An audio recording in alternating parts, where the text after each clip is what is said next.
Hello तो guys, स्वागत है आपका हमारे न्यू ब्लॉग में। तो तुम्हारा भाई काम पे चल पड़ा है, देख सकते हो। आज फिर इसी पुल के ऊपर है हम। तो आज हमें ज़्यादा दूर नहीं जाना, आज हमें पास में ही जाना है।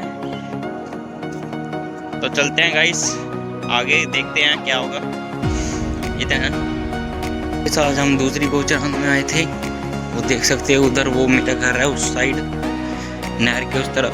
तो आज मैं इधर आया था काम करने के लिए, बिल्कुल पास में ही है, नहर के इधर है। गाइस देख सकते हो, ये हमारे सोनू उस्ताद हैं। आज ही स्टॉल पर खड़े हुए हैं, तंदूर का काम भी करते हैं।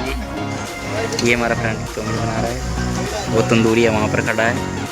अब ये रोटियाँ भी खोएगा थोड़ी देर में, डबल दिहाड़ी मार रहा है। तो गाइस देख सकते हो, हमारे उस्ताद अब यहाँ पर आ गए हैं तंदूर की रोटी लगाने के लिए। ये डबल दिहाड़ी पा रहे हैं, देख सकते हो आप। वहाँ पर बल्ले भी दे रहे थे और तंदूर भी चला रहे हैं, क्या बात है। तो गाइस वीडियो को शेयर करो, लाइक करो, कमेंट करो।